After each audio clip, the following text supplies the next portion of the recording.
Theoretically, they should be the easiest to see of all the animals, considering that they're the biggest, but it doesn't always quite go like that out here. If we don't see any today, it's Jan's fault, because he's sitting much higher than I am, so therefore you should see them much easier. Let's always remember that they're also, according to me, one of the most wisest animals, unfortunately. Big thinking, so they can dodge us easily as well. And if they're wise, surely they would want to show themselves to the world, so that they can have more empathy and more understanding of their species, so that we can stop destroying their habitats so that they can live happily ever after. But right, I hear you, Jan. They can also move just behind one grey bush and they can disappear. That's true. Alright, guys, I'll accept my fate if that's the case. No, we'll just cover all the roads today. All the waterholes, all the roads. If we don't find the elephant, we'll find something else. Okay, we're just coming up on the Buffelshoek waterhole. Let's have a look.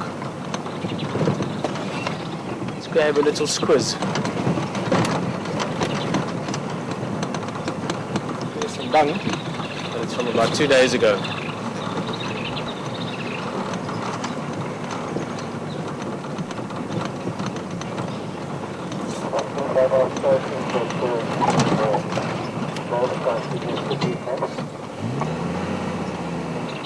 Beautiful, look at the heron there ahead of us, just over the tyre.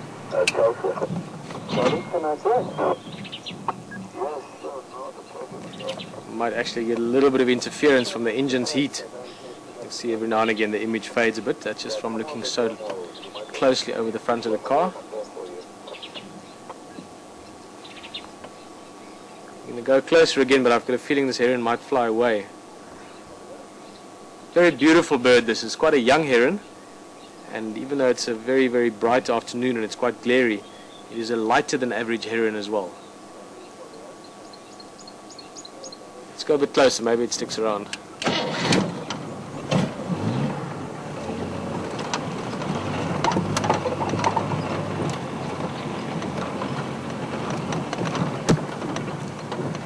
Yeah, it's not going to stick around.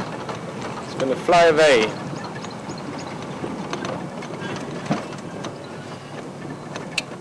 And there's something new. We haven't seen this before ever at Buffelshoek Dam. A hippo.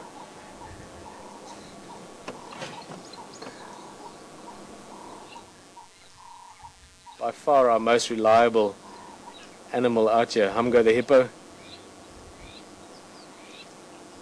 Oh, nice. Look at that. Look at the teeth in the back. Very, very nice. It's been a while since he gave us a bit of entertainment. If he yawns again, try and have a look right into the mouth and you'll see the molar teeth further back in the mouth. That's what they use to grind the grass that they eat. Those longer teeth in the front, those are more for self-defense and for fighting.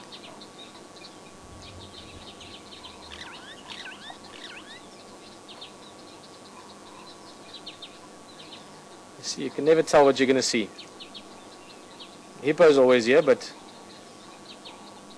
first of all, we were lucky enough to see a half yawn there, but also look at the colors on the water there. It looks like this hippo is in golden water at the moment. It's not often that you see these kind of colors on the water. Very pretty.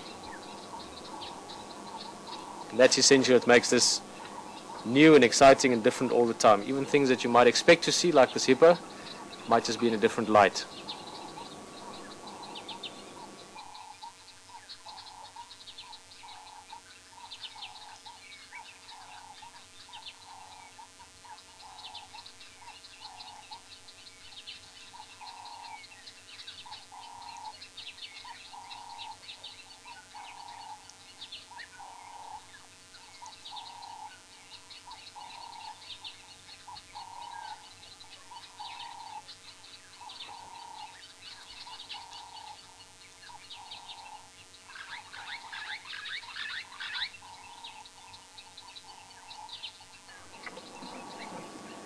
Well, I'm sure this hippo will stick his head out again now.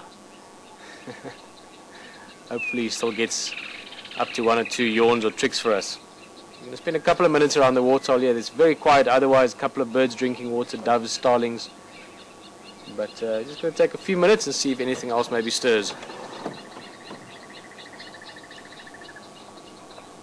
Hello, Peter. I have a question from Dawn for you. We saw some hyenas taking a long cooling soak the other day.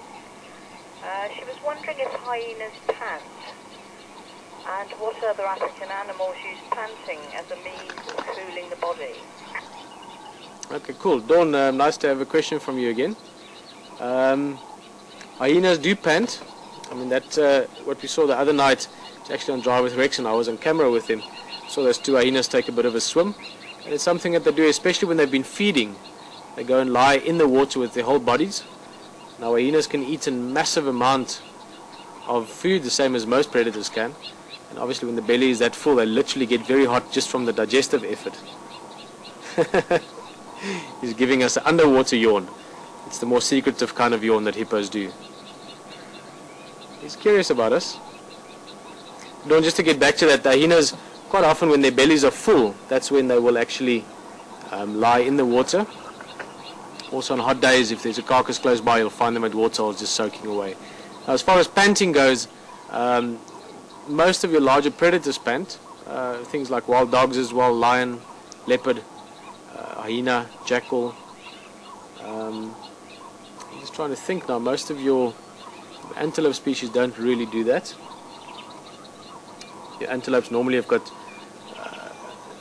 like wet noses, for instance, gemsbok and so on. They cool themselves down by having moist noses, buffalo as well. But as far as panting goes, most of your large predators use that as a cooling mechanism. Yeah, and just two other birds I want to have a look at the far side of that bank by the termite mound, where that elephant dung is, just behind the hippo and to the right. There we go.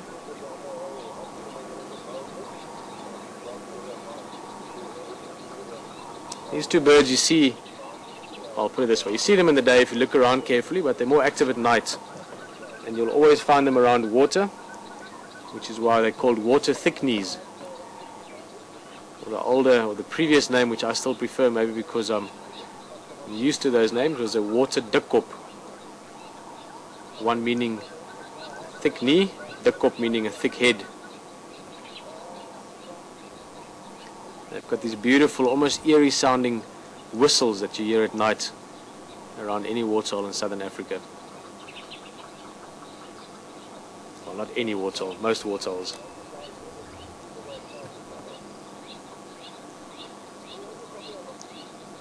Those are water thickneys. Let's have a look at this luri as well. Yeah, I'm sorry, it's just a whole bunch of bird activity on the edges of the water here. There was a three-banded plover just now, but that got chased away. And got chased away by this luri that we're going to look at now. Excuse me. Oh, that didn't help much. Sorry guys. And there's the heron. Let's have a last look at the heron, then we're going to head on. Nyala? Okay.